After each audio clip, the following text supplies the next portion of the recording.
At least that button works. Oh, but I didn't make these big enough. Let's make you guys audible. Hold up 1 second. I have to do these things one button at a time. Oh, that's loud music. There's a Togepi with a was that last Regicide? Oh yeah, it's because of Regicide. That's right. Regicide screwed everything up. All right, I can I fix haven't this. watched it yet, but that's something to look forward to, I guess. Why is there two zooms on top in that same spot? That's weird. That's really weird. What? That's weird. Well, it's just because I don't know if you realize this, but what's his name? Tyler is out of the game for a short period of time while he's handling something. No details beyond that. What the hell? Why can't I click on your zoom? All right, let me move you off to the side. As I click on the correct zoom. Oh, you know why? I bet it's locked. Hi, everybody. How are we doing today? So, I'm sorry. You were saying that you're in the middle of doing something new and exciting. Would you like to talk to us about it while I'm fixing this? Yeah, I'm playing in a AD&D 2e game, which is fantastically interesting, and I would recommend most people to try it, at least in a one-shot, because the game is there's so much wonkiness to it, but like there's kind of, I don't know, I enjoy the weirdness of the rules, but also like, I don't know, there's like an old element to it that I find very interesting. It's kind of hard to explain. I mean, But like the style the game is in is very different than like more modern D&D, where it almost feels kind of less gamified. Where like 5e is everything is like up to your interpretation. It's kind of the same way in like 2e, but like different. yeah, it is a very different feeling game. I haven't played 2E in a long time. Erin tried to get me to play one several times over the years, but we never ended up doing it. But it's a do I haven't been in the right spot? Yes, I do. It's been a long time since I tried it. I don't know. Nick, last time I played 2E with you, was that like Dragon Mountain or like Red Steel or any of that? Was that like yeah. Like, what were we, like 15, 16? How old were we? Ooh, earlier. Remember? We were like 14 years old? Was the last time we played 2E together? I think you were still listening to P. Diddy with the cabbie hat. 13 years old? Yeah. Okay, 13 years old? Yeah. All right. 22 years ago? So, I did play second edition for a little while with Pat. Obviously, you remember Pat. And that was... Yeah. I think I was 21 at that time, so that would have been like 14 years ago. So that may have been the last time I played second edition. I definitely kind of like re-skimmed through the rules after Aaron got them, the reprint of them as a gift for, I think it was my 30th birthday, but we never actually played a game. We just talked about it. So, but anyways, so that was, I don't know. So you like it because it is more and less gamified kind of at the same time? Yeah, it's kind of like the game itself was written differently then than it is now, right? Yeah, very different. Yeah. And even then, like there's like, I don't know, I feel like there's like an idea that D&D was written in the past like it was meant to just be like just the game where it's like dungeon crawl, you're done, there's nothing else. But like if you read the rule book of like 2E, there's a lot about the rules that you're supposed to go on at a table. Like it doesn't say like a social contract, but it implies some of the same things, right? A lot about role playing a character that I feel like it's kind of written out of modern idea, because when you think of 5e, you think of like, yeah, 5e made the system about the story more than like the game. But like when you're reading the rule book, it doesn't seem like it's written in that kind of post hoc way. You know what I mean? I guess, do you know what I'm saying?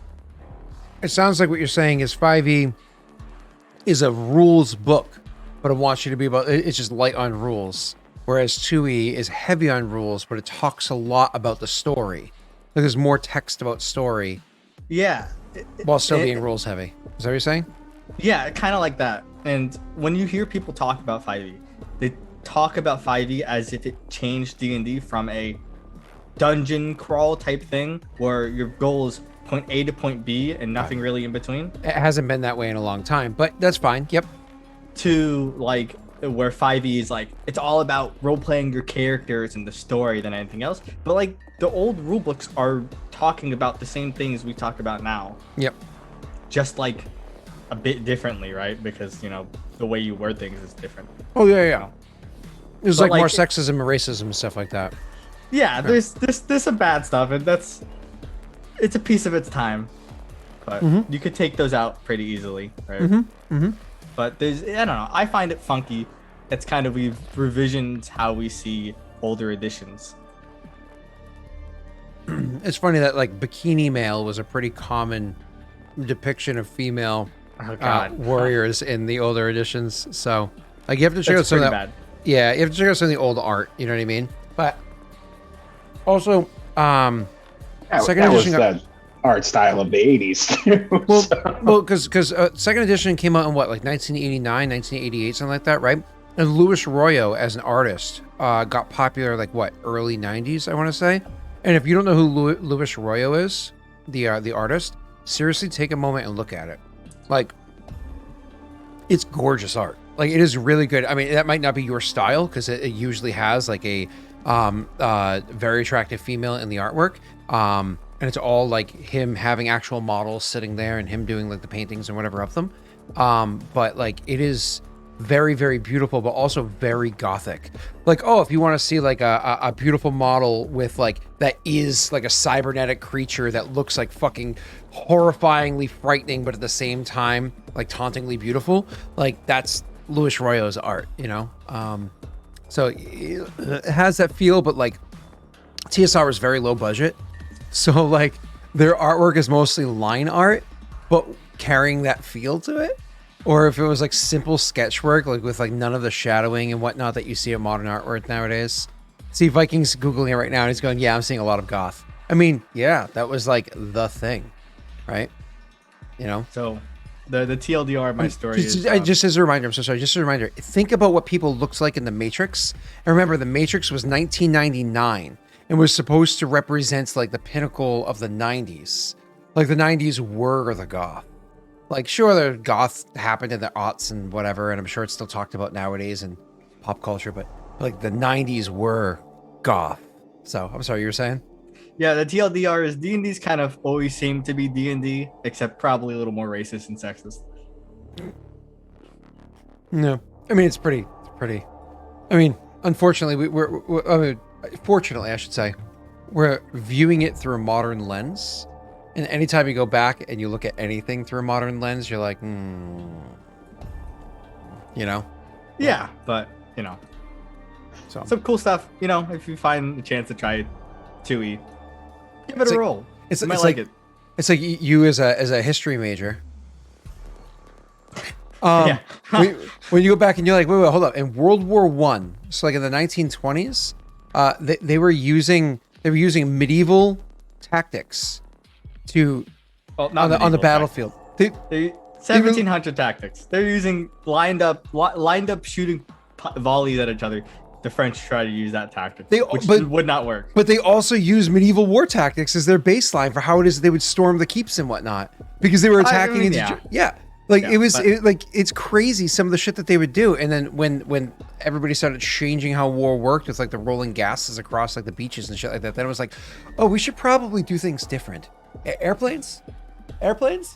If we got a time for a quick wild story about World War I got a pretty sick one. Right. Jake looks like he's riveted with the World War I story. Let's give it to him. Go ahead, Sal. Beginning of the war, when Germany invades Belgium, okay? They're invading a town called Liège, right? Don't know how to say it. Otto will probably get mad at me later or something like that. But Otto's not a real person. He's just a Russian bot, so it's okay. Exactly, right?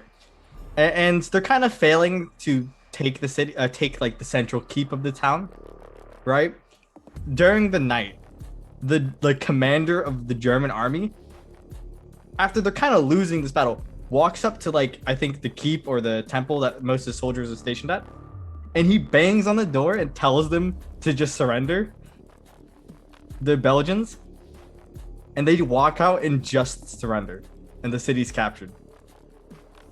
But hold up. So he just like walks up to the door, knocks on the door, says, "Hey guys, you should probably just surrender," and they do. Yeah, I'm cutting out a lot of the details because it's been a while since I read about this. Yep. But like, that's kind of the gist of it. Like, the Germans haven't captured the city. The commander sneaks in during the night and just slams on the door and tells them to surrender. And I think it's assumed that Belgians think the Germans have occupied the city at that point. So they come out and they surrender, and then the Germans walk in. Because, yeah. I'm getting a lot of facts probably wrong there, but that's kind of the gist of what happened. It's kind of wild. World War I was weird, guys. That's just TLDR. That was the transition of how wars, and we're going through that same now we're in the 2020s, and we're going through that transition again, where it's all becoming just completely cyber. Like everything's switching over. It's like, again, a reimagining of how it works. Like reimagining how it is that the south of Kajinksi is going to work after visiting the north. See what I did there? That was for you, Jake. That was a nice segue. Yeah. It was not smooth at all. I mean, it's about as smooth as an American writing an actual segue. Oh, wow. It was funny. So Nick was looking from my screen's perspective to his right, and or at least my right on his. And Jake was looking the opposite way, and I looked over at like the overlay setup, and it looked like both of them were looking kind of at the same thing on the they're both like at the same thing on the screen. So it just amused me for a second. All right. I just got to cut in real quick and say Paul Blart looked amazing on that segue. Okay. That movie's so good. I love Paul Mall Cop. Blart? I love Mall Cop so much. It's such a not good movie. You should watch it. It's like a bad movie, but it's a funny bad movie. See, it's actually how I picture every conservative on Reddit. Is Paul Blart. that's Now that you say that, I think I've been subconsciously picturing the same thing. Can't unsee it. So is this character really kind of like down that path? No, I just remember him on the Segway.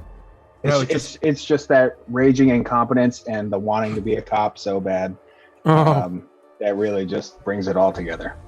I have to agree wholeheartedly, like 100%. God, that's good, Nick.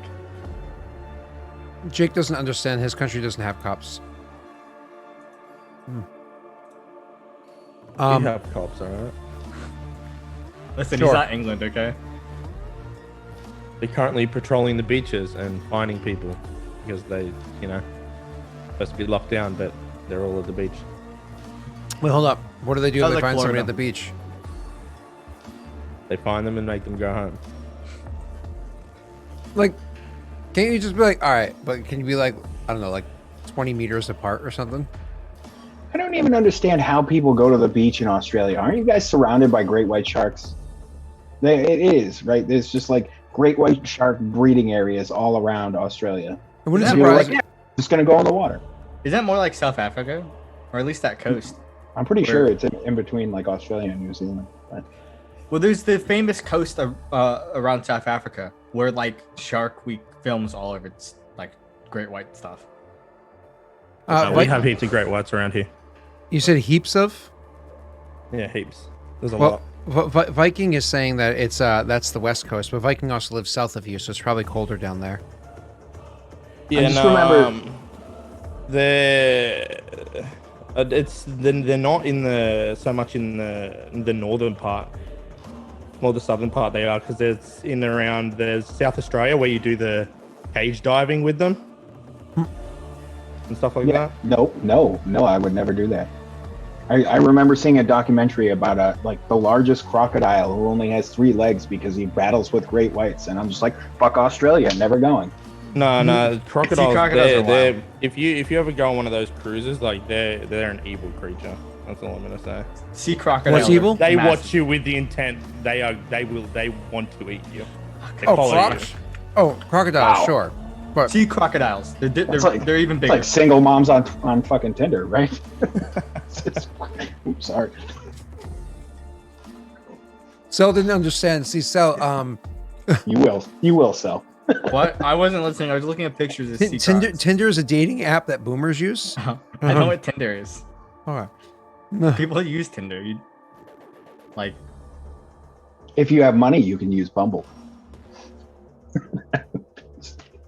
I actually remember seeing something about Bumble recently. I saw like an ad or something that mentioned Bumble. What is Bumble? It's a dating app. Oh, yeah. Oh, that's right. That's the one where the girls pick you. Yes. That's right. I don't know why Bumble is the name. Like, cause I think like Bumblebee.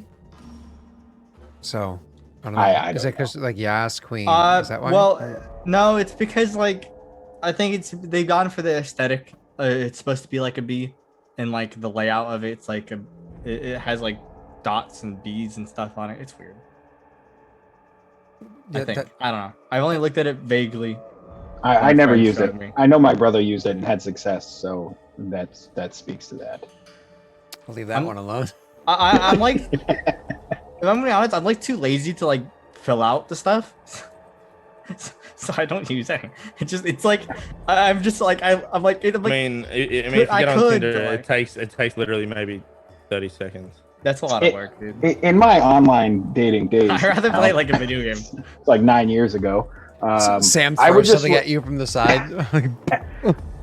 I would just write tirades about how much I wanted to ride a pterodactyl, and that was it. That was my profile. I mean, that's pretty badass, dude. Not gonna lie. That explains Imagine Sam. riding a pterodactyl.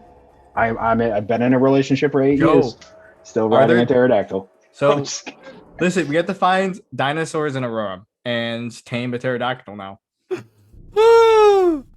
That's awesome. He's So, happy. He's happy with his chocobo, and I'm very happy to say that I have never, and hopefully never have to ever, filled out a dating never clicked. I was lucky. I met one at work, and that ended. Nowadays, I might get canceled for meeting somebody at work, but you know. You cheated. You worked at a restaurant. Yeah, I know. It's like if you're working at a restaurant, everybody's dating. That's just at least that's how it was. But either way. So Sel, you wanted to segue us in? Would you like to write it like an American? Yeah, you mean flounder at the recap, and then and then we play. Yeah, okay. Sure. Last session, I honestly, I don't really. So I know Nick, Naren, and Varix got charmed by the Kelpie. After they both wanted to just execute the one I captured. We confirmed that they had literally nothing to do with the creature attacking us. And Tetzel made pseudo did we friends confirm that? I'm pretty sure they just said that, and I think it was That was pretty what they confirmed, said. but if you guys are still suspicious know. about it, you can have your opinions and be absolutely incorrect. Okay? All right, Fox News. Okay, OAN. Oh Jesus! I I was got like, the how first do you reference, return I from didn't stock? get the second. One American network. It's worse than Fox. It's like what Fox wishes it could be, but it would lose all of its advertisements. Oh, okay. It's a worse Fox. It is, yeah. But So either way, we successfully didn't die on the ship. We got to land. We kind of learned stuff about how the three clans operate. I don't know if we learned that in game. I think that's already what we already knew this, but it was kind of we learned some meta knowledge about how the three clans operate and how like the throne is passed between them. And then we went into the city and we got our like houses. Jake's in the best house closest to the keep, and he shares it with Zinquing and a bunch of other important people. Zinquina with Nick. Zinquina with Nick. Okay, yeah. You share it with the other two major clans. Zinquin's with Nick, and he has a bunch of other medium people, and then I'm off by myself furthest away with literally no one in there. Because Tesla's not important. Yeah. I bought perfume and Steve fucked me. I get scammed for my 1000 GP perfume. My 1000 GP exotic perfume, and I only got 4 doses out of it. Okay, I think that's a fair complaint. And, Steve was sitting there like, I know I was drinking last session, but Yeah. how empty is this bottle? I think tomorrow is the warlords get paraded around the city, or is that in 2 days? I don't remember. I think it's tomorrow. It Either is way, tomorrow because you're missing out for the sake of meeting with Aaliyah's dad. Father of mine. Tell me, where have you been? I just closed my eyes. My whole world disappeared. Do you know the words? No, I have no idea Father what of song. mine. I don't know, Okay. bro. Okay. I'm sorry. It's before my time. Nick, who sings that song? I don't know. What's the song? I can't remember. Can't remember who sings it. I was distracted for a second. So, yeah, that's about all that kind of happens. Everclear, father of mine. Ever, Everclear, very, very 90s. They had more than one song, huh? They did. Yeah, they had like 5. You only hear the one, so. What? Father of mine or the other one? No, yeah, the What It's Like song. That's Everclear. I'm sure you've heard it. Wait. Now I have to look it up. Everclear, What It's Like. I can't listen to it because if It's gonna be in your head forever after that. That's it. Yeah. Anyone else have anything else to add that I didn't add because I can't remember? Yeah, I mean, you also left out that Jake is staying in the Ritz. I'm in like the Hyatt, and you were in like a Motel 6. That's what I said. Oh, okay. Just making sure. Yeah, I said Jake's living with the good people and the good shit, and I'm like a loser. Okay, I said this. Okay. Just making sure. Oh, And well, Motel you said 6, that's actually probably too mainstream. You're in like one of those like motor rest there. Like it's like it's just cracking hookers. That's where you It's are. not okay. It's not that bad. Okay, this is like okay, like this is like bad. This is bad. I'm sorry, Sal. I have to double down on this. I used to manage a 99 restaurant, and and literally we shared a parking lot with a Motel 6.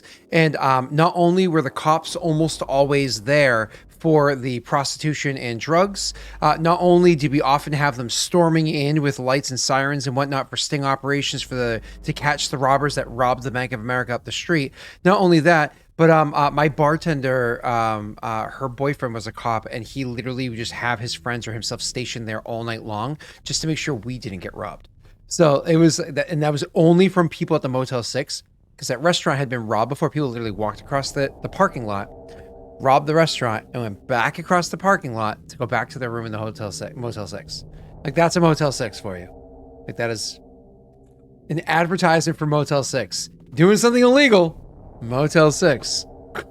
So, last thing to add is that we learned about a like strategy game, like a military strategy game that like people in the north use to decide battles, and there's like a legendary, like a master of it here, and Narwin's kind of learning it. Not that he wanted to challenge him, but then I think he made a roll and realized that'd be super disrespectful and look really bad on him to like challenge a master when you like haven't played the game in 15 years. Yep. When Nick's the kid that like he played chess like a couple times in like middle school, and then he's like, yeah, I can play that game, and then he's like, oh, I forgot that the pawn can move 1 or 2. Okay, that's right. Forgot about the en passant. Okay. Chess. It's Risk. The real game of strategy is Risk. Risk is so easy. Risk is so bad. I hate Risk on so many levels. No. Hold on. I have a challenge for you, because this is what Nick and I used to do, okay? You don't sit down and play Risk. You play it with your roommate over the course of a long, like, days. Like, because that way there's no pressure to sit there for fucking 7 hours and finish the game, right? And I'm pretty sure Risk is the game that's longer, like, it's longer when you have more people.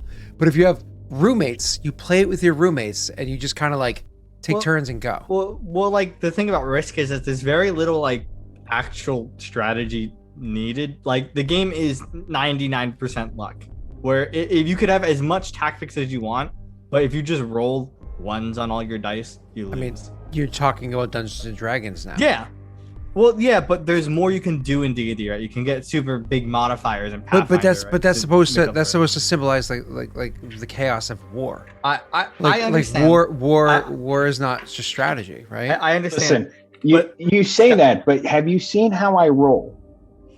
so here's the thing about risk, though, right?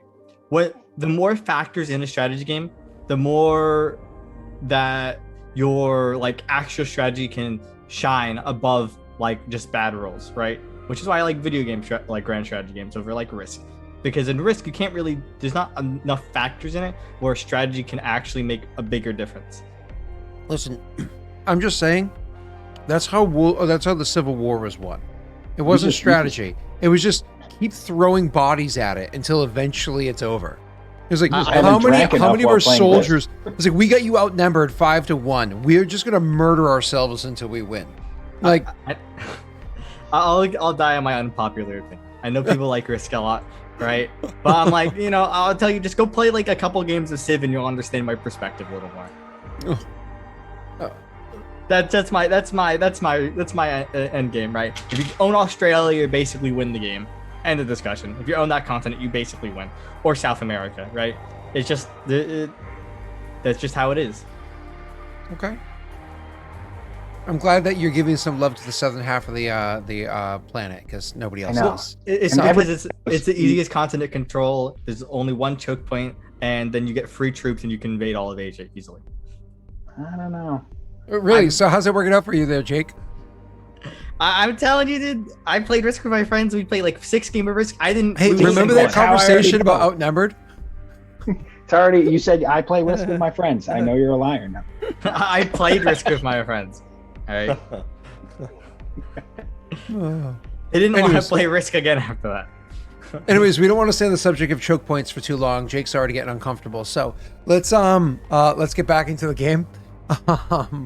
So the as you guys said last time, it kind of, you obviously you bought like perfume or whatever for yourself, perfume, cologne, whatever you want to call it, oils, and it worked out like pretty darn well, because you like got an actual modifier that stacks with the other modifiers. It's just Steve wanted to make sure you grabbed your ankles just a little bit. And then Nick found out a little bit about the game that he wants to eventually become good at, because in theory, people that are good at that game consistently win battles and whatnot. And sometimes actual battles, wars, whatever, there can be determined by this, because maybe it was just the whole reason why the battle was happening was just like a sort of like a facade, or like show, like fronting. You know what I mean? So going up there and being able to just play a game to resolve it kind of like helps not get people killed over something stupid. You have to think almost like how you hear the old stories of like how, like, say if 2 Greek city-states were going to war with one another, they would just have the greatest warrior from either side battle each other out, and that would just determine the outcome of it. It was that kind of mentality. And Jake's character was just kind of like, so, and that pretty much sums up the other session. So this session here, as you just said, sir, you were going to go hang out with what's her name, and the other 2 of you were actually going to go for the tour throughout the city. So did anybody here have preference as to who should go first? Chat, who goes first? I don't remember the NPC's name or the parade. We'll let chat choose. They should go first. I spent like the last 25 minutes talking. I don't think that they care. Nick used to live with me. He's used to it. I see an even split so far, unless they're referring to Jake as an NPC, which is kind of, So Jake, I was trying to think of a witty comeback, but I just don't have one. It's okay. We'll just call it. We'll say it's a lag in the internet. Yeah. All I remember is living with Scott is like me and my girlfriend would be in my room hooking up, and Scott would get pissed because he didn't want to hear it. So he'd start stretching right next to the door and making very loud stretching groans. I played music though. And nothing gets a girl out of the mood faster than hearing Scott moan. Let me tell you.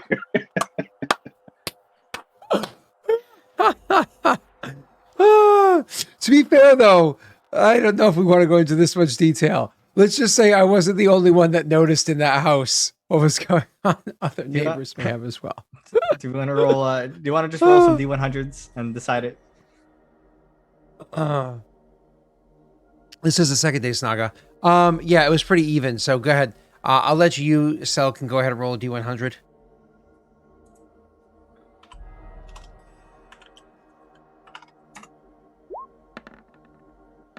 Pretty averaging. Yep, and we'll let each of them roll a D50, and we'll let it add up.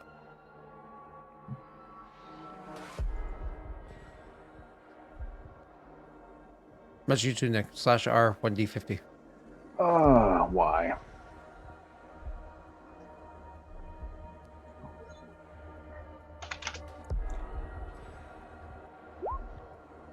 Because NPC and Tesla are the same bill. Oh, I win that. Yep, I by think, 7. right?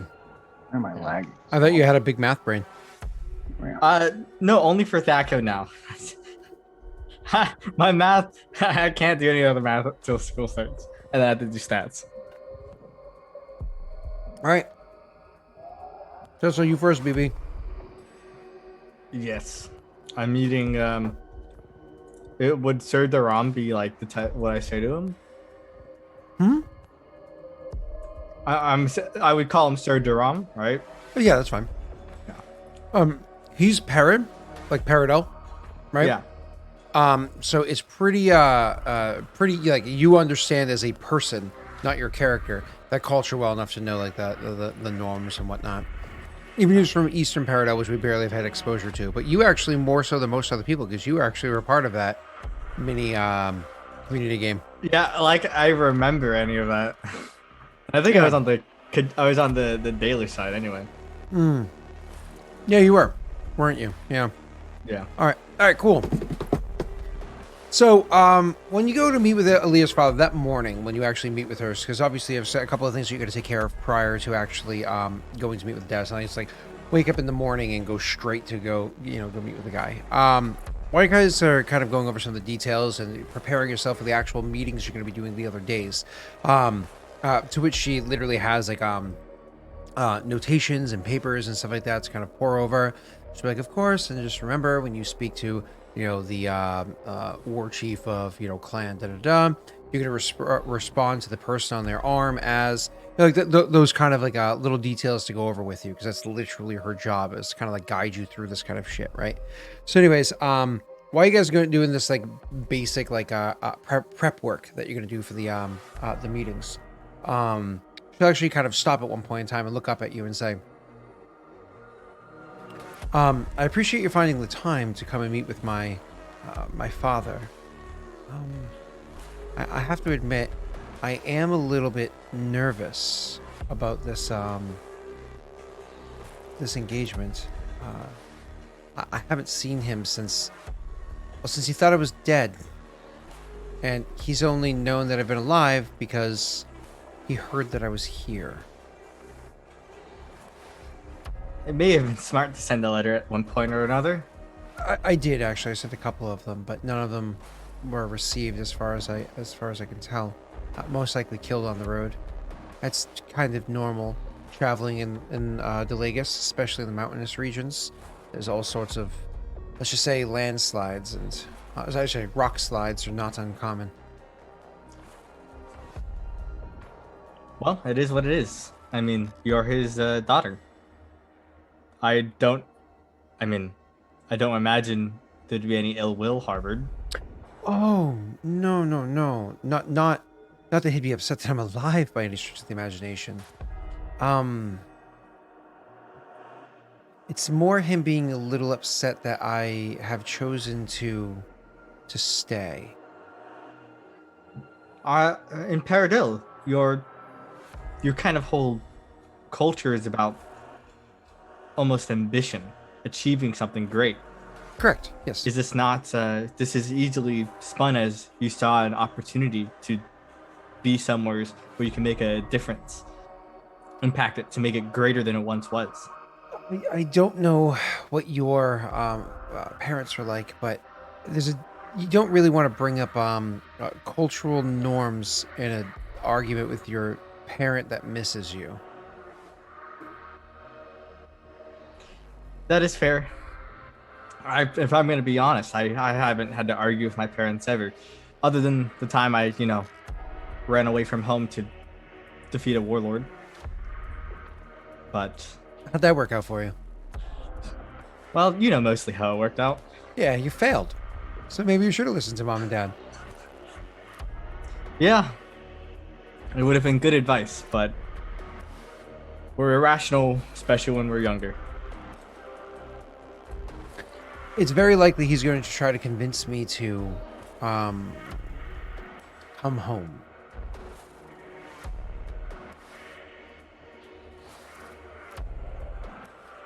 And you do what your heart tells you. As you had stated, painfully enough, culture is about ambition, and I do see opportunity here. The problem is that the opportunity I see with Clan Shadow, with you, Warlord Tessel, the opportunities are, I mean this, of course, with the utmost respect, potential opportunities, barring things go well, with great risk each step of the way up that climb. Whereas there are pretty strong, safeguarded opportunities that I'd be able to get my hands on back home. As I said beforehand, my family, you could call it nobility. That would not be accurate, but also wouldn't be entirely inaccurate. But it's not like we're extremely influential. I don't want to overstate my value. It is possible that if my name were said before the Daelric, that they would know my name. That is possible, but no other prince or Turumbar or even most of the province would have a single clue as to even who my family is, right? So I don't want to make it sound more than it is, but it is strong enough influence with my expertise that I could be working on other things, other negotiations, or serving in the military. And what is your concern? What is your concern exactly? I mean, is your concern that you'd be swayed by your father? Because I have no problem with the path you choose. And don't get me wrong, you are close friends, and I would love for you to stay with my clan and my nation and be with us. I cannot judge you and will not judge you for whatever the path you choose in life. Yeah, that's my problem. Is at some really whimsical response there.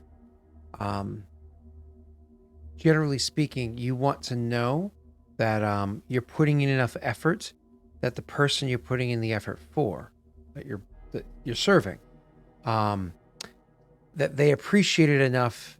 They don't want to just go, whatever works out for you. If you know what I mean by that, respectfully, of course. I see.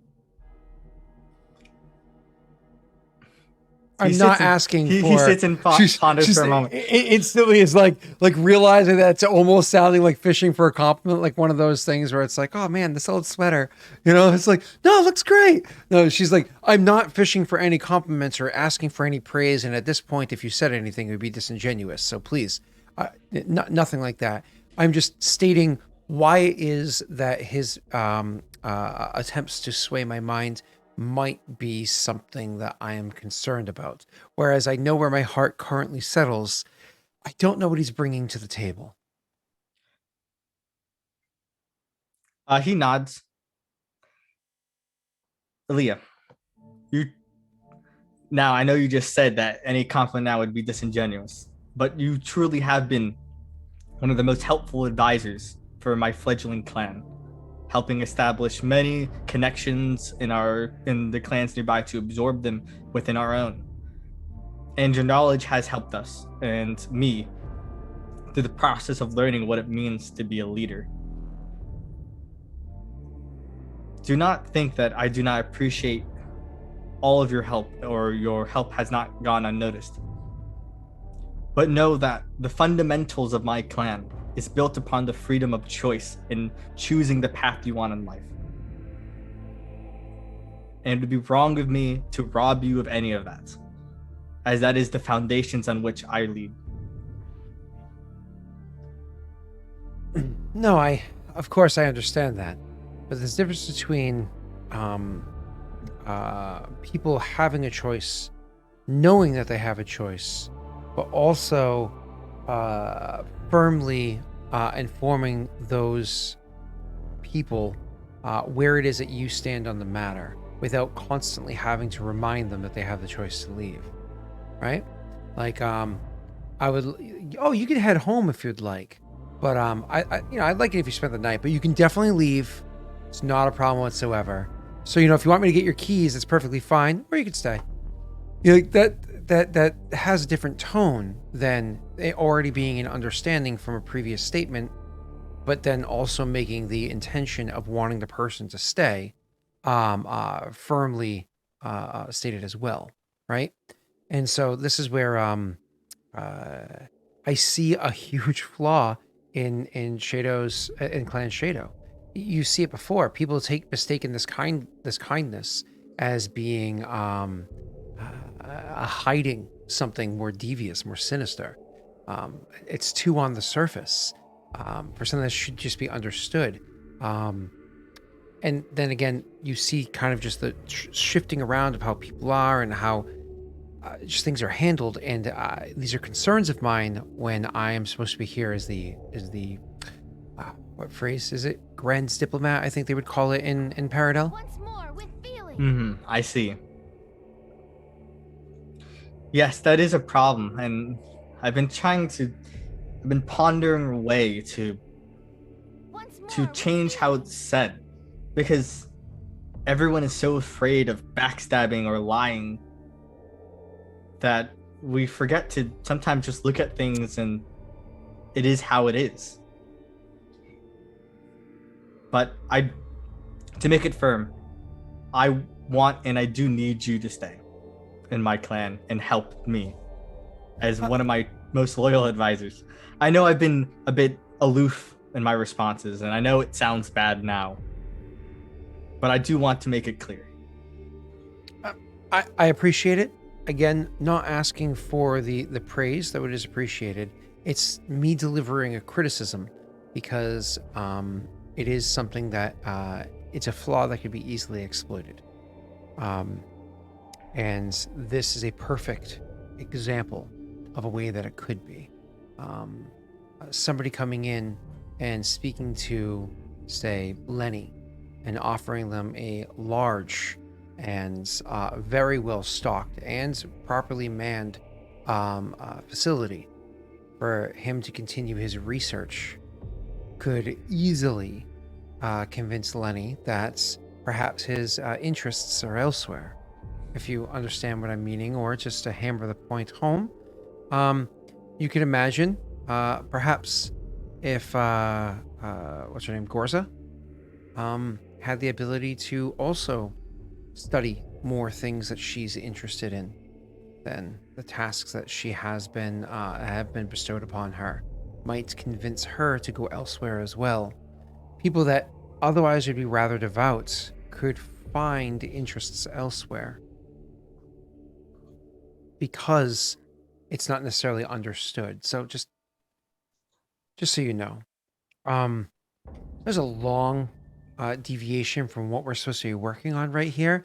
We should probably make sure you know that when you're addressing this lady right here, you want to end with a ga, not ga. It's ga, not ga. Understand? Gah. Yeah. Close.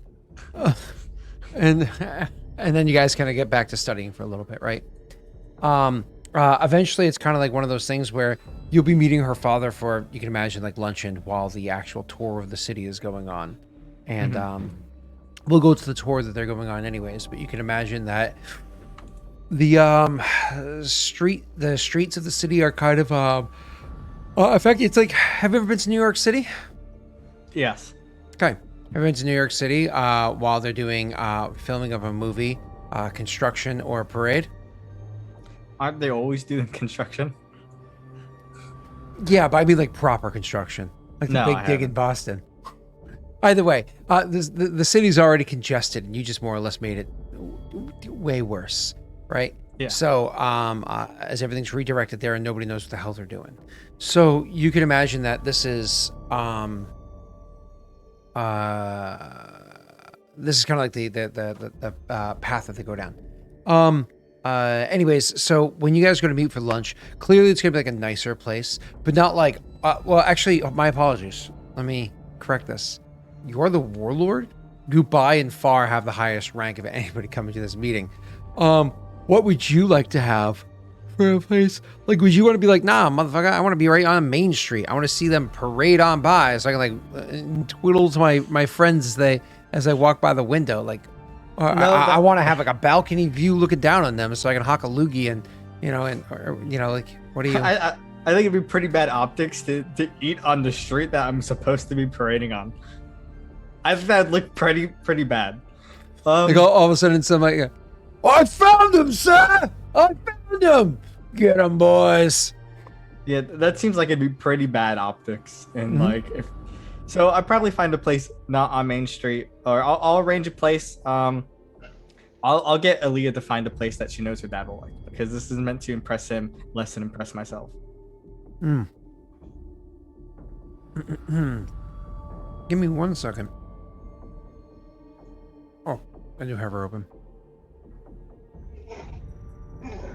Can you go ahead and roll me a diplomacy check? Yeah, it's a pretty easy check. Wow.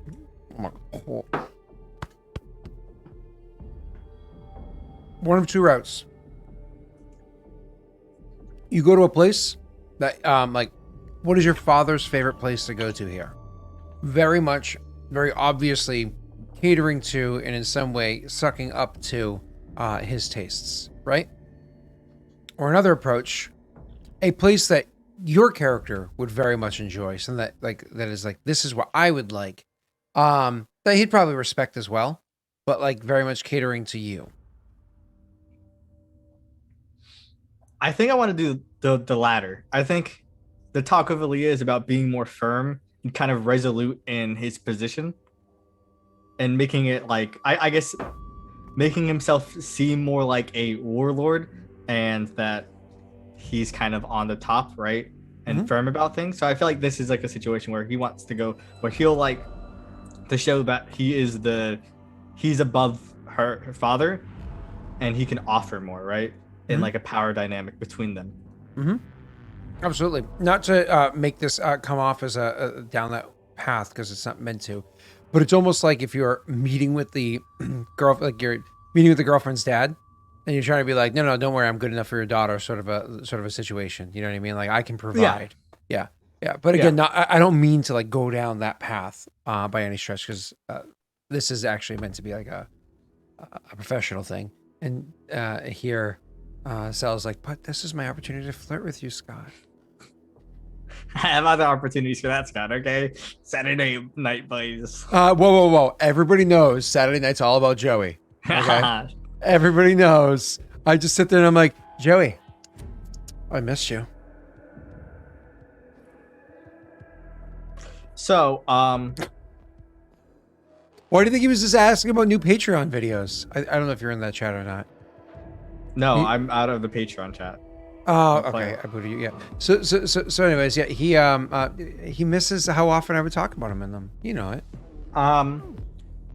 To be clear, I want to find a place that's actually like that can have us in a separate room type environment, right? And probably maybe like outdoors, at like a small balcony, so we can have like windows. So hold up, separate room or outdoors, there, sir. Well, like I want to like be in my own separate. Oh, so extra dimensional? No. But like a room that's like, that wait staff would come into, right? But there's a balcony. There's a small little balcony. I want to have dinner served to me in a portable hole. That way the wait staff could enter as needed and leave as needed. I don't know. I'm getting this image wrong, but like I imagine it'll be like a room. There's doors, and then there's like I say almost like glass doors that open up out into an outdoor space. I get what you're saying, but separate out from others. This room may be able to seat like 8 tables, but fuck those other people. Warlord. Yeah, yeah, and it's like someone could listen in if they want to like climb onto like the side Open of the wall building thing, and climb onto like the side of the building and listen in. But like that's like something I'm not worried about. Are you inviting ninjas? No, I'm saying I'm not worried about that. That's He why I'm said saying it's not a problem. he said he's like, and you know, if somebody wants to spy in on me, I don't No, mind. I'm into voyeurism. I am saying like that situation could happen, but it's not likely to happen, so it's not a problem, right? Okay. So, last thing I want to ask: would your character, in choosing this facility to go to, would you want to throw your weight around as being I mean, you are a warlord. Would you want to throw that weight around, or more likely have her throw your weight around? Because she's kind of tough. I know her throw your weight around. Because likely she's the one setting it up for you. I think he will because he in this situation is meant to show off what he can do, right? I meant when dealing with the actual people that run the facility. Not him. He probably doesn't have any idea how to set up a restaurant like reservation anyway. Okay. So she'll actually ask you, in setting up these reservations, do you want to come off as strong or kind? Both?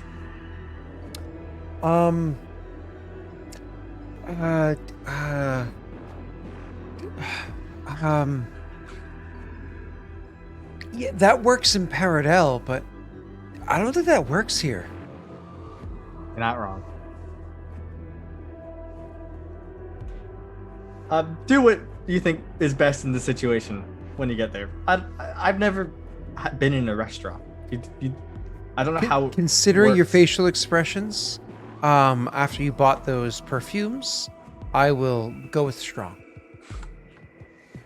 Okay. So I'm gonna have your, for me, sir, roll me an intimidate for Aliyah. Yes, I can do that. Danka. It's a pretty good roll. Pretty solid, sir. Do you want to go ahead and use luck? But if you do, 26 is fine.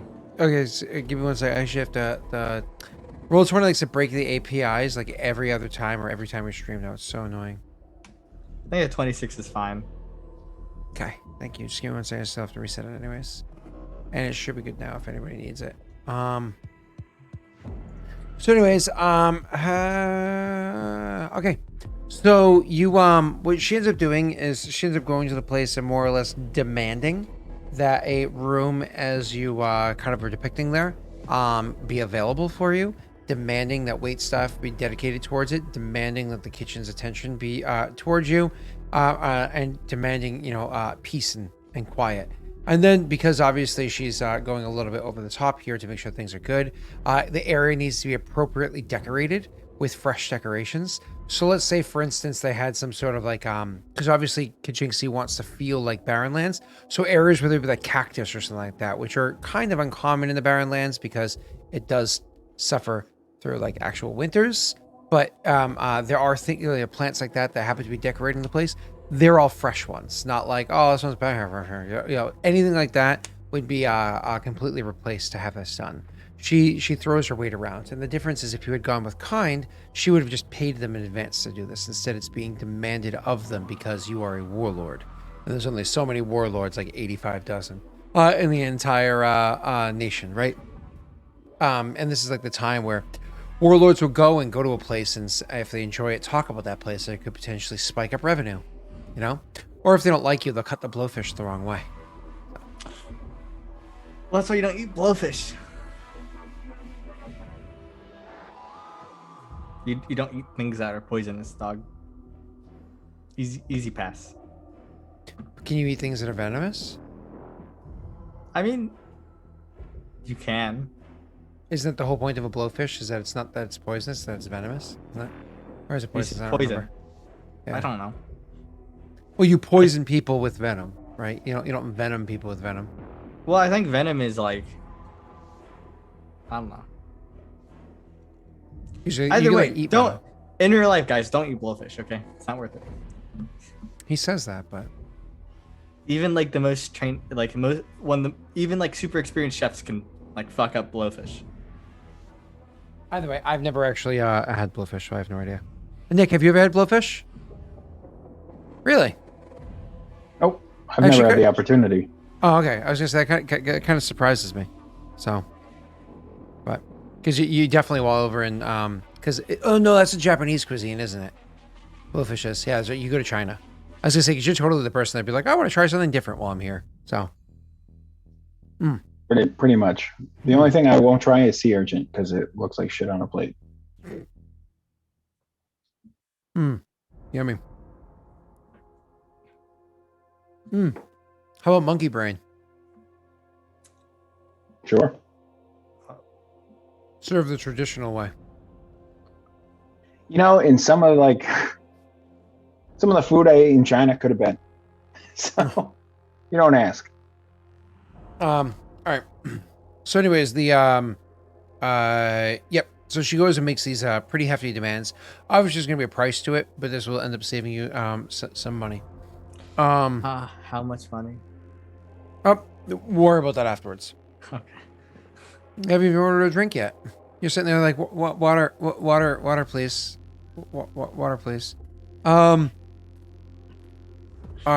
anyways, yeah, the you guys go there and you sit down. You see the place. It's designed well. I'm not gonna waste time designing the location. It's set up well. It's a fancy place. It's well made. But let's talk about fancy for a second. There's not like neatly folded dinner napkins looking like some sort of origami that you like pull like the beak off of the swan and it turns into a thing that instantly folds onto your lap or anything like that, right? Like this is Kajinksi fancy, which means like all the plates and silverware match. Like Wild. yeah, like they properly match each other. Fancier than my house. Yeah, like the table doesn't have like linens on it or anything like that, but like the table doesn't look like it was, you know, survived through 17 bar brawls. Like the walls, the room doesn't smell like piss. Like, you know, fancy for Kajinksi, right? You get what I'm saying. Jake knows what I'm talking about. He lives in Australia. So he's like, yeah, Olive Garden. So so you when you go in to check out the facility, the last question I have for you is, do you want to arrive before the gentleman or do you want to arrive after? I arrive exactly when the meeting is meant to take place. A wizard is never late, nor is he early. He always arrives precisely when he is meant to. Did I say that right, Jake? Close enough. Oh, sorry to disappoint you. For a second, he got excited. But no, I arrive when the meeting is meant to take place, right? Okay. It feels very Kajinksi. Yeah. 5 minutes late. Yeah. No. So you arrive right when the meeting's supposed to. So let's say it's supposed to be 1:15 p.m. whatever it is. You arrive at 1:15 p.m. kind of coming through the door. I imagine he checks his watch several times walking up the street. Like, I knew I should have left a minute earlier. As if I have a watch. Anyways, so you beta move. Ignore Viking. He lives in southern Australia, so you know it's Viking. What's it called? Victoria. It was in Queen Victoria or whatever it is. It's I don't even know what it's called. That's why. You know what I mean? Have a Foster's, mate. So you come walking in. When you come walking into the door, and again, it's as I described, the gentleman's already standing there. Now, he himself is a long-standing member of like commerce, right? So he's a merchant, et cetera, et cetera. But because strength is one of those things that's portrayed so well here in Kajinksi, it might strike you as a little bit off strange for a second because you probably didn't expect it until you put two and two together in your head as to why. But he's actually wearing like his former military uniform when he was actually part of the parallel military, right? So it was one of those things where he probably didn't serve like 20 years or some shit like that. He probably served a shorter stint. Being Perrin himself, it was probably something like 6-8 years, which is not that long for Perrin. That's like doing 4 years for a human because they live significantly longer. And he's wearing that uniform here to kind of like show his strength. Either way, he's standing there when you come walking in. He's actually over by like where the open doors are. And kind of like overlooking the area beyond, like overlooking the sky, blah, blah, blah. So when the door opens up, Of course, he immediately will turn around. The gentleman that you see standing before you in his paramilitary uniform. I don't know how well you know paramilitary ranks, so why don't you go ahead and roll me a knowledge nobility check. In the meanwhile, the gentleman is Pretty standing damn there. good. Holy fuck. Aren't you guys the wimps that don't want the crits? No, we have crits. Oh, cool. So you're able to identify many aspects to his military. For instance, you know that, yeah, he served the military, but let's be clear, he was no officer. You know what I mean? He actually served as an enlistman. His rank was, I want to say, legionnaire, but I'm trying to open up Discord to get to my little list there. Where are you? No. He would have been marked as a champion. Now, for people that don't understand what much about the parallel military, you might be like, "Oh, your rank was champion." You know, like just a regular Kajinksi would be like, "You serve?" Like I did.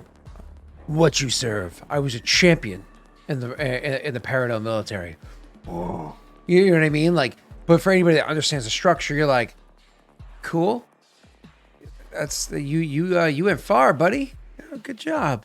I'm looking for where's the list at? It's actually under Kingdom characters. Kingdom characters. I knew it was in one of the chats. Wait, Dungeon Dad, is that Josiah? I always forget because he has like a weird name. I know Mangled Pork though. That's for Bentham. Okay, yeah. He was like, you know, third ranking in the soldiers from Legionnaire superior to champion. He's like an 03. He's like somebody who served in the military and like there was space to move them up, so they did. You know, like he was pretty. He wasn't terrible. He wasn't too high up though, right? He was nothing super distinguished. He's what Tristan is, right? In Clemay. Tristan, I think, is a champion. I think you were the Legionnaire. Yeah, that's what I'm saying. It's what he was in Clemay. Tristan, I'm sorry. I was thinking of Tristan's. What's his name? No, Tristan. No, wait. What's Neil's character's name? It's Tristan. Yeah, I'm not insane here. You are, Scott. Oh, you're Tethys. Sorry, Yeah. Tethys was the not Tristan. Tethys was the Legionnaire. I know. I've It's been literally right been, you said Tristan. No, Tristan was the champion. He was. Oh, I've been. yes. Scott. Sorry. We've been on the same page. No, I was in a different library. So anyways, so the back to the thing. Okay. So he turns around and you see him standing there wearing his military attire, which you can tell is not very impressive, but you can put two and two together after a couple of moments as to why the hell it is he's wearing this and probably the ploy he uses with it when speaking to people that are less educated. So he probably doesn't wear this kind of uniform when he's dealing with, the proper rulers of Kajinksi. So it's almost like a, interpret as you will, right? So the character he's standing there, he's actually holding a glass in his hands. Now, again, this is Kajinksi. So they don't have proper Scotch glasses made of crystal and looking fancy. They have, wooden or stone cups. But either way, it's most likely to get a brown liquor inside of it because the way he's holding it and his hand and the size of the cup and whatnot that's there, which likely he probably would have ordered a Scotch or a whiskey or whatever it is and asked for a small cup, and they probably looked at him like, oh, I'm sorry. You can't handle more? And either way. So, and you're getting that impression because when you look into the cup that he's holding in his hand, because however long he's been here, you can actually see the brown liquor coming close to the rim, which is not how you pour those drinks. Either way, what do you mean? That's how you're supposed to pour all yeah, of course. Right to the top. Right to the top. Yep. Yeah, all that space in a cup for a reason. Yep. I love when I hang out with people. I'm like, oh, you want a wine glass? Like, sure, thanks. And then just fill up half a bottle in the wine glass, and you're like, speaking of Dave. So when I walk in, I'll immediately be like, Sir Duram. So my apologies to finish describing him. So the man being Perrin, he's probably in his 70s or so. Like he clearly is showcasing his age. You can clearly tell that he's Perrin. There's no doubt in your mind over that. You can see that he's got a nearly full head of gray hair with a little bit of like the former darker colors still set inside there. His eyebrows still have a good amount of darkness, a little bit of gray peeking in, and he has a very simple goatee style beard, which again is all. It's probably about 80% gray. 20% still has its colors inside of it. The man is standing there straight backed. He's clearly put together very well, clearly knows how to carry himself, etc., etc., etc. You also get the impression off of him that while maybe he's lower rank, this man is not somebody necessarily to be trifled with, whether it be with the word or the sword. He knows, he's learned confidence some way, somehow, whatever that might be. So you know that he's definitely at least got a false bravado showing that. My apologies, I interrupted your introduction. Sir. Sir Daram. And I go up to like clasp his arm, right? And I kind of Kuruk away, right? Mm-hmm. Yep. Pat him on the shoulder. Which way to our room? I look at one of the waitresses. No, he's in the room. Oh, he's in there. Hmm? It's nice to meet you. I don't introduce myself. I assume I'm known, so I sit down at like the head of the table. He nods. He says, Warlord, Warlord Tesla of the Shadow Clan. It's a pleasure to meet you with you as well. And if you'll excuse me for a moment, he turns to his daughter at your side, like kind of a couple steps behind you, and says, Aaliyah, you look better than I could have hoped. I'm so happy to see you. And he'll actually walk up to her and he actually gives her an embrace. He gives her a hug, still holding the drink in one hand. So it's definitely a one-handed hug from Dad.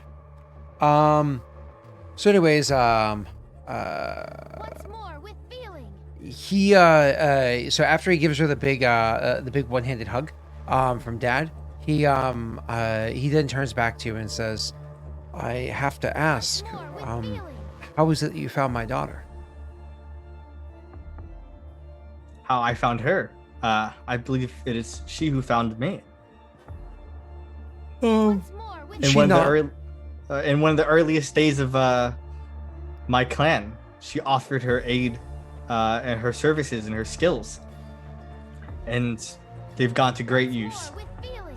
You educated her well. And you have been ruling your clan for how long?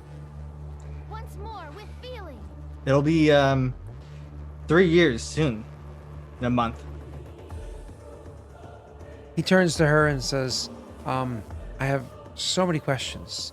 And she responds saying, and of course I'd be more than happy to answer them for you, Father, but first and foremost, the warlord has traveled far and wide, and he is putting much in at jeopardy in being here as opposed to handling the tasks that he is meant to.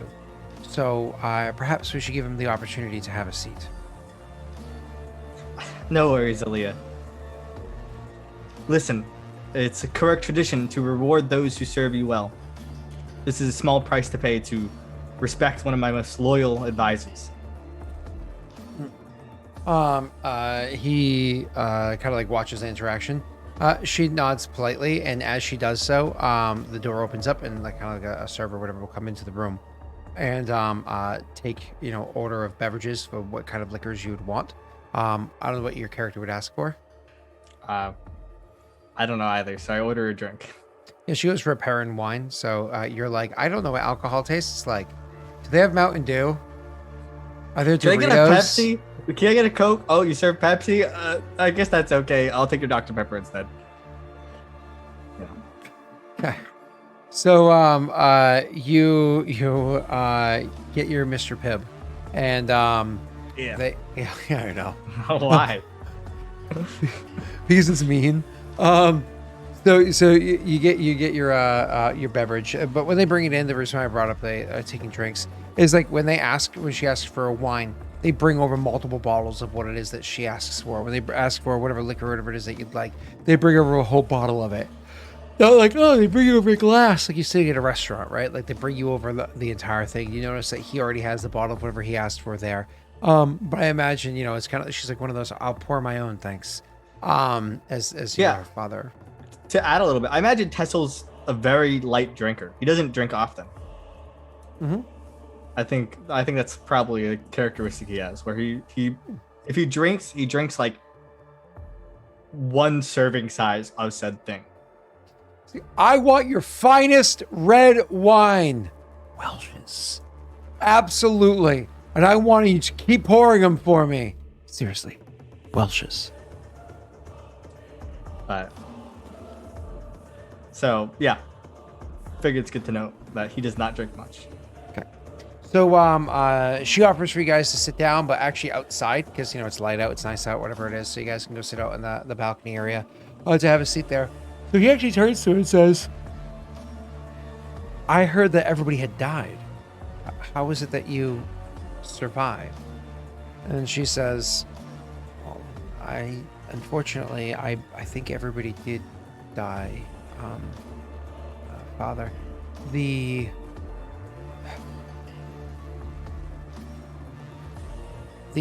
trade route that we were going on, as you know, was relatively new.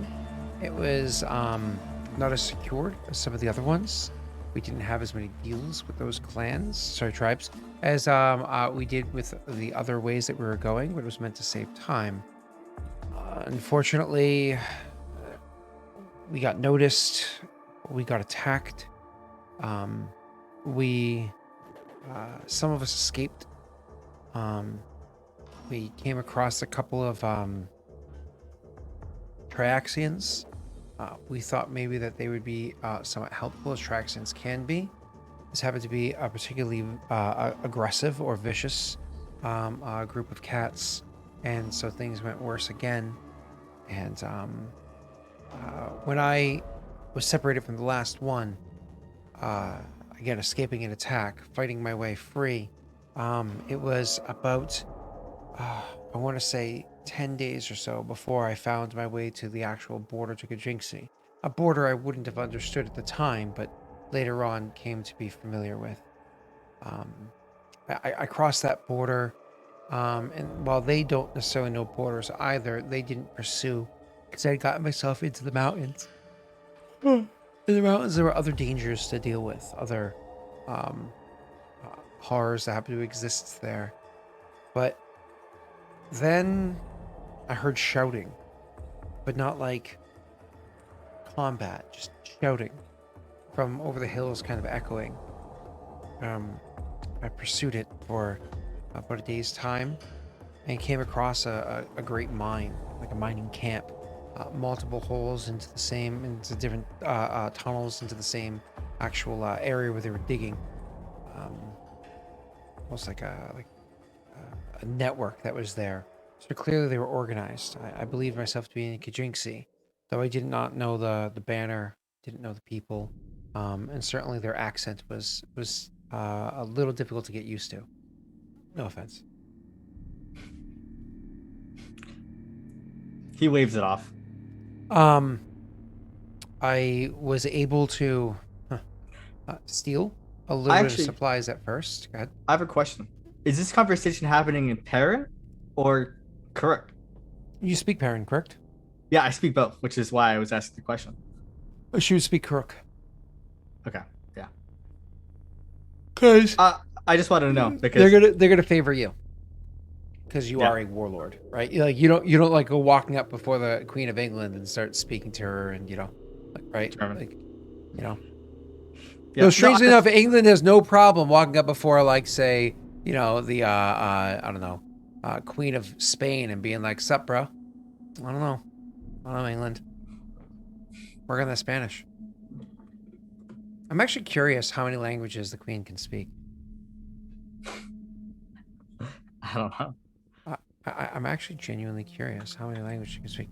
How many languages can Queen Elizabeth speak?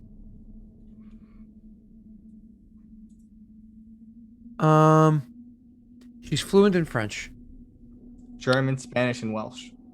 I wonder how good she is at those, though. You know what I mean? I mean, Yeah. probably doesn't need to be that fluent in them. Let's be real. This article starts off with, clearly, Queen Elizabeth II is fluent in English. It's like, I don't know. I heard that bird speak. I couldn't understand her. I talk freedom. So, so they're having that conversation. So she says, at first I had to steal supplies just to be able to survive. And I did. But then I made my way towards the town where they were bringing the supplies that they had there, mined goods and whatnot too. And it was kind of a strange day to go walking into the town because almost the entire town were gathered around one building that was there. I walked up to it, kind of didn't ask questions, but just watched what is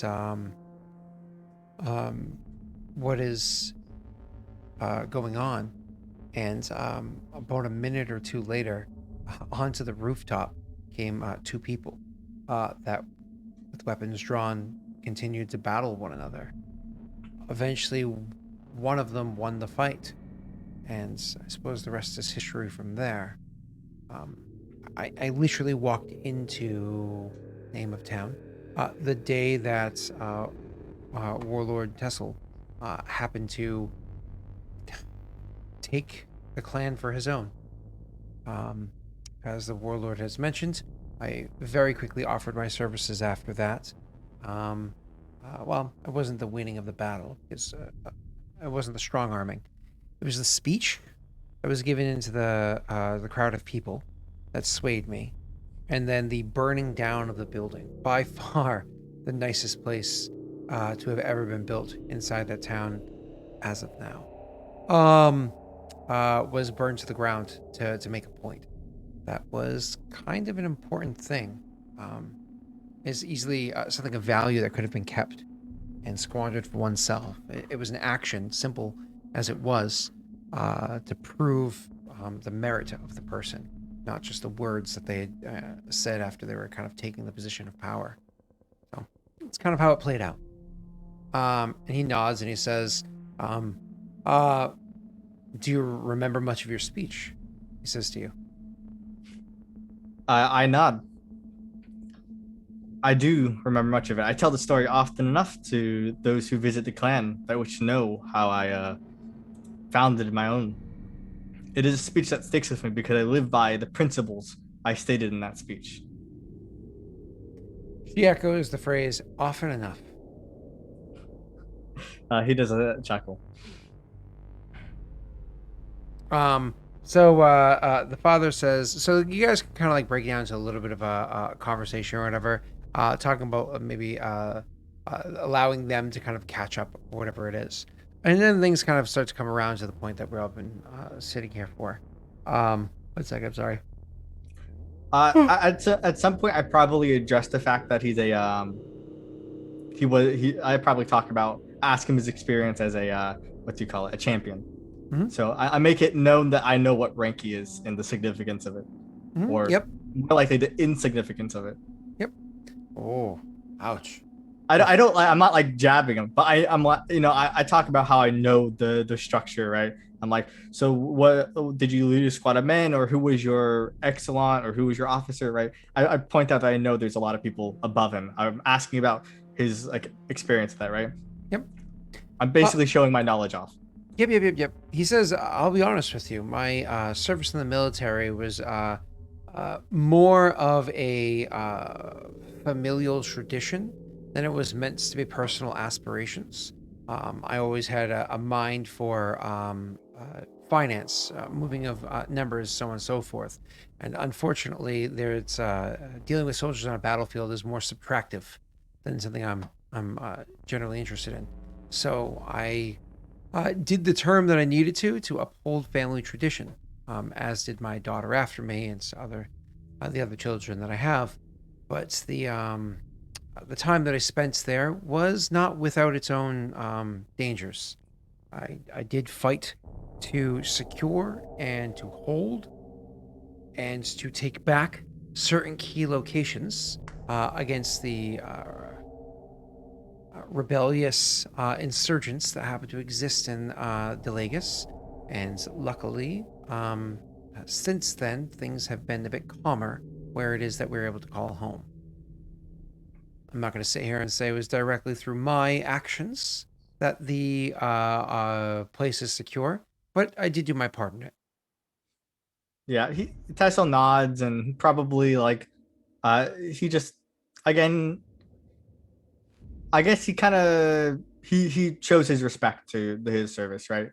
Mhm. And he doesn't really show that he dislikes like them attacking the rebellion or not, right? He doesn't show the disdain of any of that.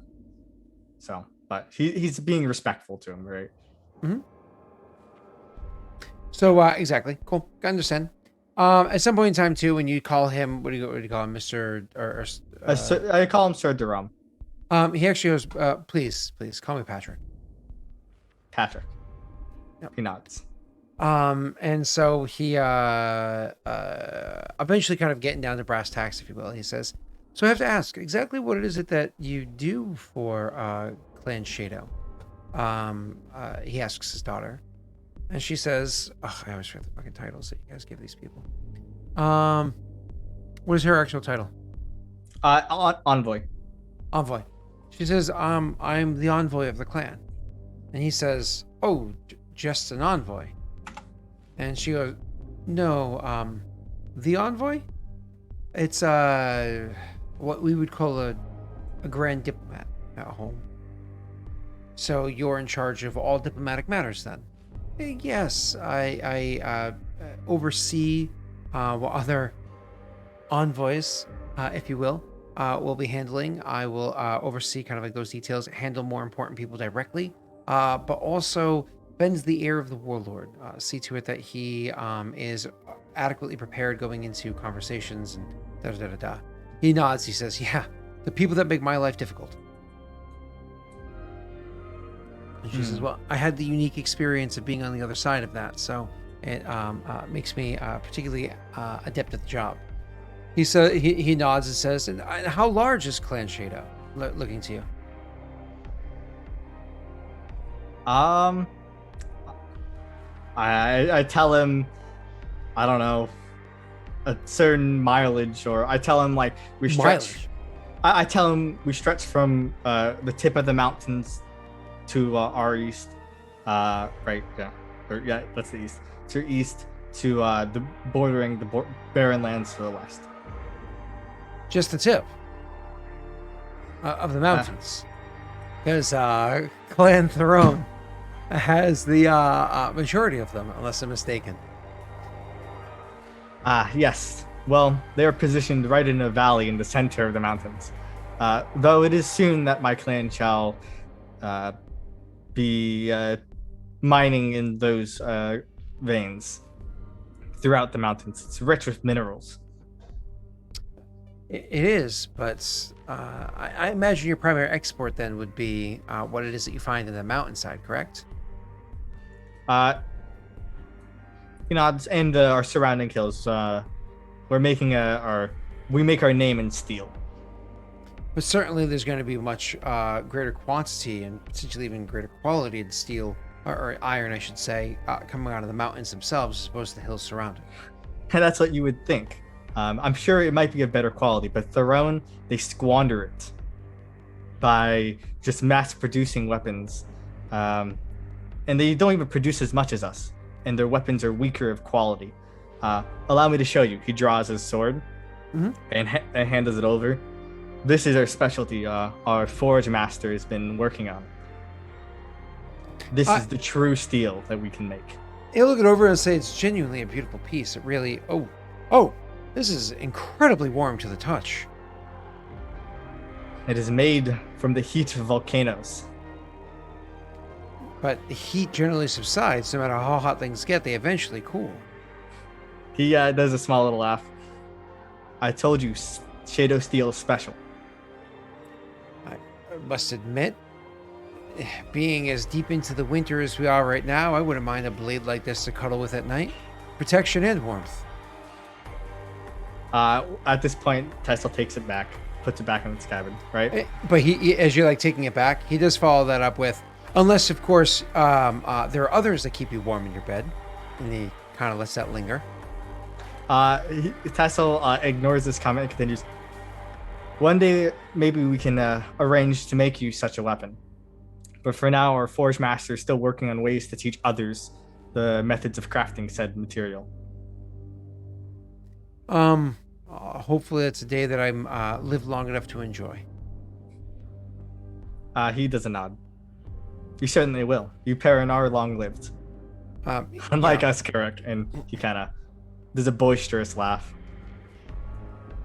So he says, so that must mean that Throne itself, since we've already mentioned them, bring them back into the conversation. They are your chief competitors.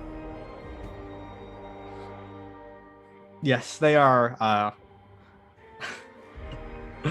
Sorry, Joseph. They are our rivals in the making of weapons. But, as I said, they do not understand the true way of making steel. It's not about making the steel, though, is it? The mines, the mountains of Daelric are wrought with giant kin and all sorts of other beasts and the like. Not to mention, I don't know how much by way of Perrin rumors you hear as far west as you are, especially across two mountain ranges. But there's also that lich that had broken itself free, or at least that's what they're calling it. Whether or not it's actually a lich, we don't know. But it is certainly a mage of some considerable skill that has been broken itself free from the seemingly trapped with the mountains there, making that whole area rather difficult to mine in. So it's less the quality of weapons that are being produced there and traded up to the north to the rest of Kajinxi, and more about the raw iron itself that is able to be traded into Daelric for others to produce their own steel weapons. Do I know what a lich is? Probably not. Yeah, I nod as if I'm understanding what he's talking about. The lich, don't show weakness here, or not knowledge. He's here. Hide. So it is true that they do mine more iron, but it is just a temporary inconvenience for us. Throne is a longer standing clan, but our production and our ability to mine has shown itself. The North has noticed as a gesture, and that is why I'm here. Your eyes are set eastward. He nods. East and north. This guy works for Clan Throne. You're about to find out. I doubt that, but He's finding out all your plans, buddy. I mean, they already know this. If they, Jake, if we they like think it when it's you not go this, through they're for done. hours without speaking. Thank you very much. You No, can it's, just, it's a good meme, Jake. you bought yourself a really nice microphone to not use. Okay, like. let's be Well, just to honest here. have, like having the dangling thing right in front of him, it's a power play. So anyways, the dangling thing. It's like. Trying to make sure. Hold on, I gotta make sure we get that right. Hold on.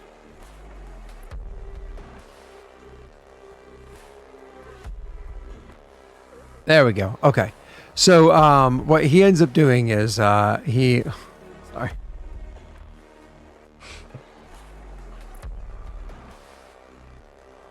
There we go. So anyways, he ends up doing is he it says have these aggressions already begun? And she'll actually chime in and say, kind of, and honestly somewhat my fault. I imagine it is somewhat your fault if you're going to be the envoy or if you're going to be the envoy of Clan Shadow. Did you go in there and speak with them yourself? He nodded and said, well, it is my responsibility to see to it that anybody of importance is met with. But your parent, he said, like, actually stern and interrupting her. And she stopped, kind of tight-lipped, and she nodded. And he goes, Clan Throne does not like the Perrin. Like, Yes, we have learned this. And because of their simple-mindedness, they're going to squander any opportunity they had with trade with us. And with the Perrin. he kind of shakes his head and says, it seems like a dangerous place for somebody to be dealing with them directly. The ambitions, of course, understood and appreciated. It's something that Clan Shadow should look toward doing, expanding, gaining influence. There has been zero control in Southern Kajinksi ever. The greatest control they ever had was the massive horde that marched to the north. No warlord, no matter how great or small, can claim to have control of the south. I'm not going to insult you, please, warlord. I'm not going to insult you in the least bit and say that you don't have control over your bit of land. He wouldn't say like that because it sounded insulting. Over the area with which you reign, but that doesn't mean that you have control of the south. If you catch my meaning. But Of course, I understand. But that being said, the throne is larger than what you're suggesting. More populated, better equipped even. He shakes his head. Wrong on all three accounts, I would have to say. We know their size, we know their population, and we know their inferior equipment. And the biggest mark, they have no friends. He shakes his head and says, that's not entirely true. For instance, Paradol does trade with Throne. It's just Paradol is smart enough to trade with Throne the correct way.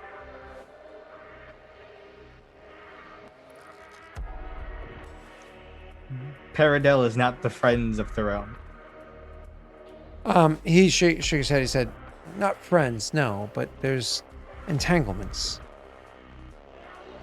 I think that a safer location, but certainly there's a lot of opportunity if somebody wanted to try to find the opportunity for themselves, would be potentially to serve as an envoy, and I do actually mean that word in its more original sense, to a prince. That would be a rather prestigious position. Serving directly beneath the Daelric. And she looks at him and she kind of like gets purse-lipped and says, you could serve underneath a prince because a prince has rather strong control over a province, but that control is still underneath the rule of a Turumbar. While in Southern Kajinksi, there are laws that we say come from the north. That's not entirely true. The laws that are universal to Kajinksi are universal to Kajinksi because the clans have agreed upon them, which means that there is no superior to a warlord. They are the superior of the lands. You say a safer position as an envoy to the Prince of the Daelric, former Delagos? It's laughable to say that place is safe. Even in the south of Kajinksi, we hear of the rebellions every day inside the. I can't say the word Daelric. Daelric. Daelric. Think doll hair, but Dale like Daelric. Daelric. Yeah. We hear of the rebellions in Dalagos constantly. In fact, we talked to commanders of the Perrin, but 5 months ago about the problems they have. He nods. He says, when a position is sought after and when you acquire that position, it's never about the position that you're taking, but the one that it leads towards, the connections you can make while you're there, who it is that person might know. He says, bringing his eyes from you over to her. And there's like a moment that passes, and then she goes, oh.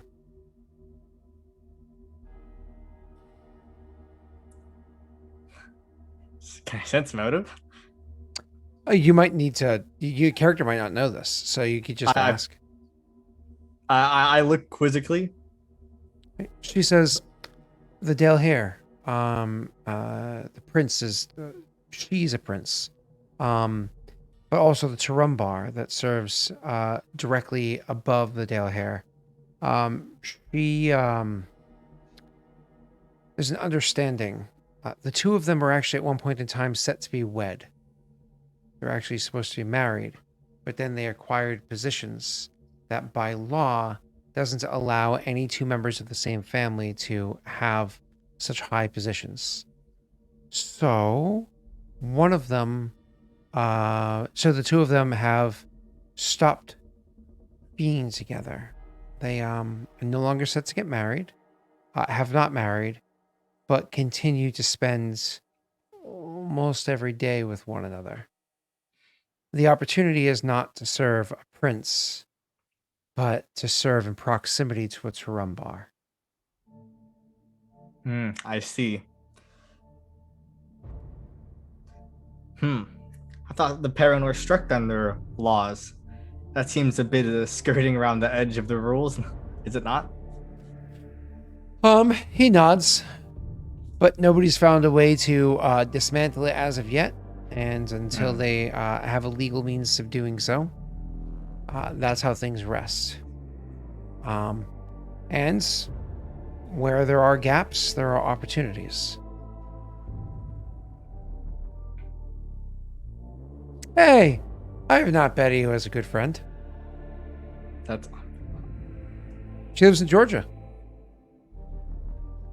I have no idea what you're talking about. I'm not joking. I've not Betty. Oh, okay. Yeah, she realized in her teenage years that after dating one guy, going on just a couple dates with one guy when she was like 14 or 15 years old, that men were not for her, that she was meant to be with Jesus. And so she spent the rest of her life spreading the word of the Lord as a officer in the Salvation Army, instead of partaking in any relationships, which you're welcome to do in the Salvation Army. She is now retired, and her best friend BJ are now retired. The two ladies live in a home, I think in an island off of Georgia. So, yeah. It's nice. It's that good friends meme.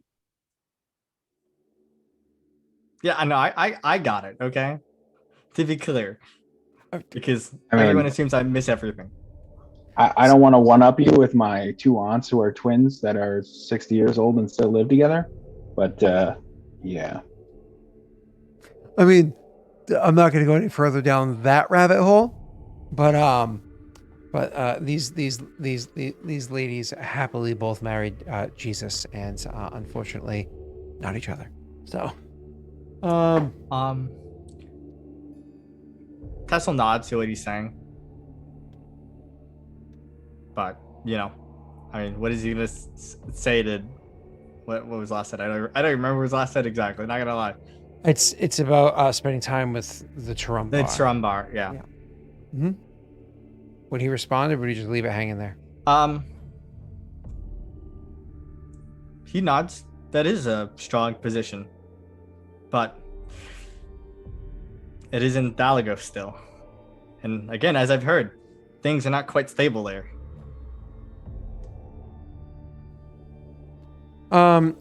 He says, well, depends on where it is that you are. For instance, my home is a very safe and stable location. There's no concerns that I have at all there. And I would not be concerned with anybody staying within many miles of where we live. But certainly there are regions of Daelagos, many regions of Daelagos.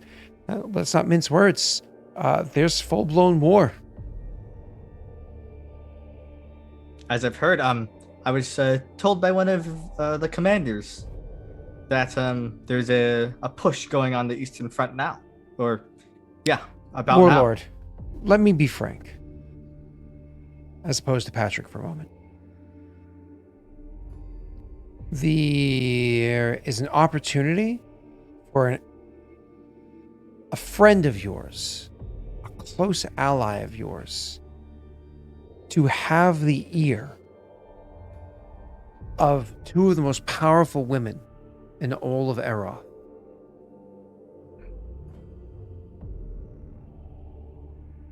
I stare at him. Says, I want you to think about that for the evening. I actually want both of you to think about that for the evening. In the meanwhile, however, I have to meet with one of the warlords from the northern clans soon. So I should probably leave. I hope the two of you do enjoy your lunch, though. And he'll stand up. Yeah, I don't get up to quick kill him. If we were decide, it'd be quick kill. Call it off. No. No. This guy they would let live.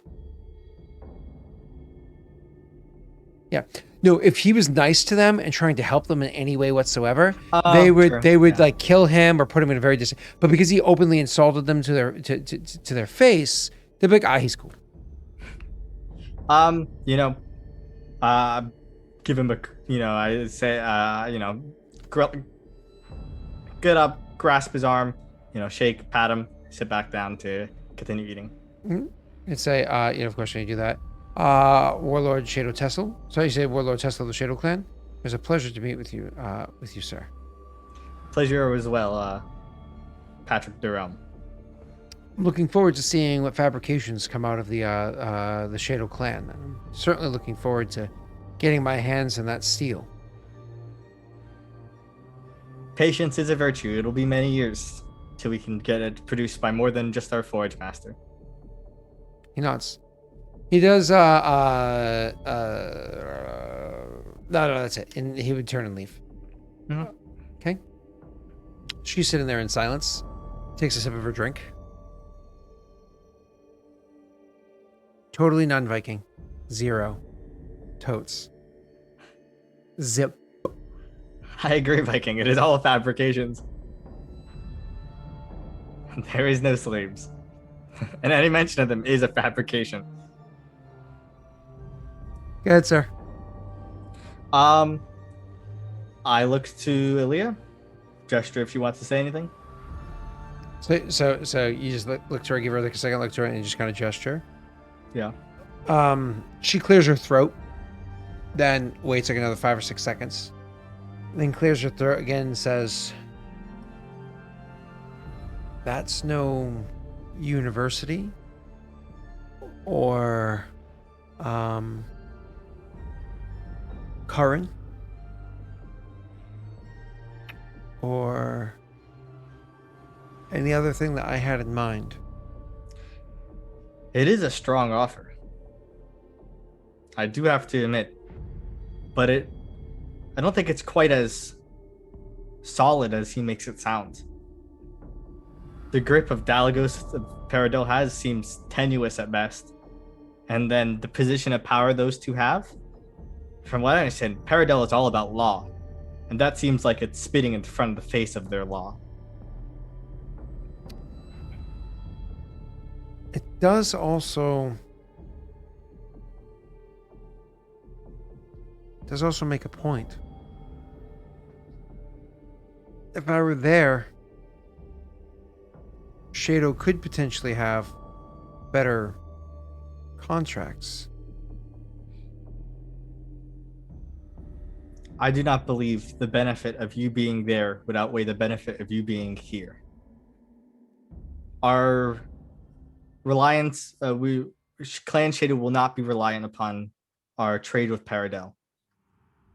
That is far too risky. As you see, us showing any kindness to Paradel has led rumors across the entirety of the south in our region about us having slaves. Imagine us openly trading with them and becoming reliant upon it. That would not end well for my clan. And I've grown wary of this. Yeah, but those rumors, if I remember correctly, came from one particularly anal retentive bitch, if I remember correctly. Nicholas or something like that her name was? I can't remember, but Yes and no. It came from the Broken Chains, or at least her branch. But Theron supported it, and the people will believe it. And that is the problem. The leaders will most likely not believe that someone openly has slaves in Kajinksi. But the people will. And if you can get the people to support your actions, it makes it a lot easier to justify a war. Even if it's in the name of liberating slaves that do not exist. But if somebody was there to advise them otherwise?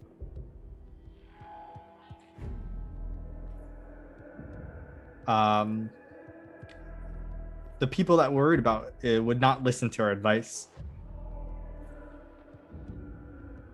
Maybe not your advice, Warlord. Then of whom do you speak? There was somebody that served directly in one of those offices. I'm not worried of the Perrin thinking we're enslaving people. Fair enough. I'm worried about our neighbors. And not our Western friends. For their people will believe the rumors, but that can be quelled. I'm worried about other forces that we do not know of to our east. Rumors spread far and wide. And our name and resources will be known. I still think it's an opportunity worth contemplating. I don't... I came into this knowing that he was going to make an offer, which is why I warned you about it, but I'm not entirely certain that... I wasn't prepared for that. Think over the offer. But I do believe he's only telling you of the benefits of the deal and not of the potential consequences or troubles that come with it. Of course. Negotiation tactics. Ever a traitor? As long as it's with a D and not a T. He nods. All right. So, at this point, I want to switch over to the other two, but Yeah. Jake clearly needs a moment. You guys, you have to understand, Jake, he has the runs at the moment. You know, he's got to keep running to the bathroom. You know, It's so bad. It's like can- dripping down his leg. So He can hear you. I It's can't all that either. Marmite.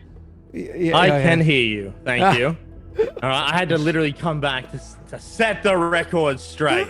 I'm in lockdown with 2 children. All right. My computer is in the lounge room. I love it. He's like, what is it? What is it? Yeah, that's right. That's right. I'm not locked in here with them. They're locked in here with me. That's his daughter right now. All right. Well, while Jake lets the kids know who's boss, which is definitely Melody. Why don't we take a break, and we'll be right back shortly, okay? And then we're gonna give Jake and Nick a moment to sit there and stare at me and totally not participate in RP. Okay, we'll be right back. Sounds right. All right, are these buttons working now? Did they suddenly start working? No, for some reason those buttons don't. Okay, let's do this.